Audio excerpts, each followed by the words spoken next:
Se alguém fala mal de você, isso estraga seu dia? Se uma crítica ou um comentário fica ecoando na sua mente por horas, então existe algo que você ainda não percebeu. Algo que um homem que nasceu escravo já sabia há quase 2000 anos. E quando você entender isso, a opinião das pessoas perde o poder sobre você. Mas antes, existe uma pergunta que quase ninguém faz. Por que a opinião dos outros tem tanto poder sobre nós? Desde pequenos aprendemos algo perigoso. Aprendemos a buscar a aprovação. Queremos a aprovação dos pais, dos amigos, dos colegas de trabalho e, sem perceber, começamos a viver para agradar. Mas existe um problema nisso. Um problema que poucos percebem até ser tarde demais. Se a sua paz depende da aprovação dos outros, então sua paz nunca será estável. Porque as pessoas mudam. Hoje elas te elogiam, amanhã podem te criticar. Hoje te admiram, amanhã te esquecem. E foi exatamente isso que um filósofo chamado Epictetus percebeu. Mas a forma como ele descobriu isso é algo que poucos conhecem. Epicteto nasceu escravo no Império Romano. Ele não tinha liberdade, não tinha riqueza, não tinha poder. Mas mesmo assim, ele se tornou um dos homens mais livres da história. E um dia ele ensinou algo que parece simples, mas pode mudar completamente a forma como você vive. Ele disse: algumas coisas estão sob nosso controle, outras não.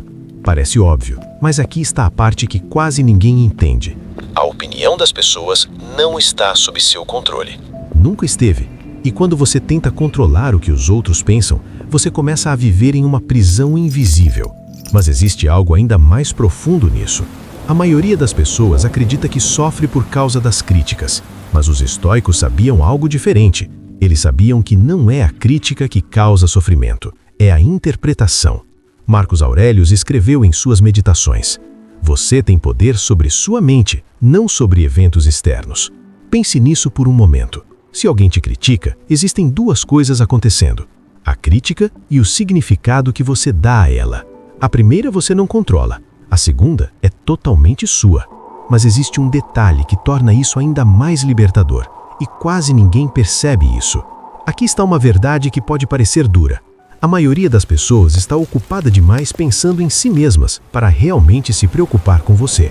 Sim, isso mesmo. As pessoas não estão analisando cada passo que você dá.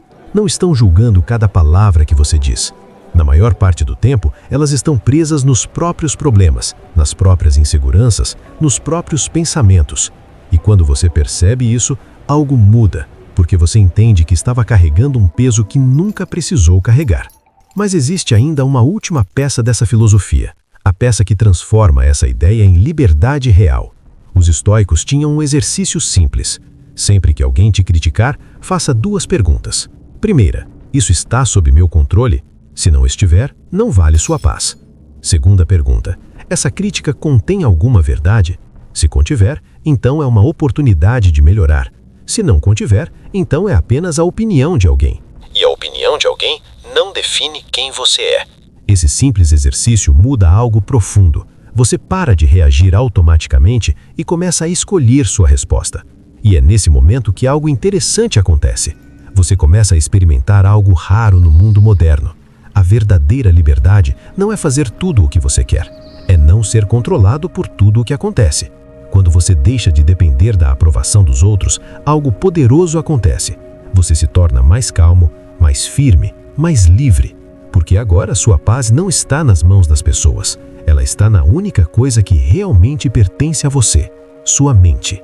E talvez seja por isso que, mesmo sendo escravo, Epicteto se tornou mais livre do que muitos homens poderosos.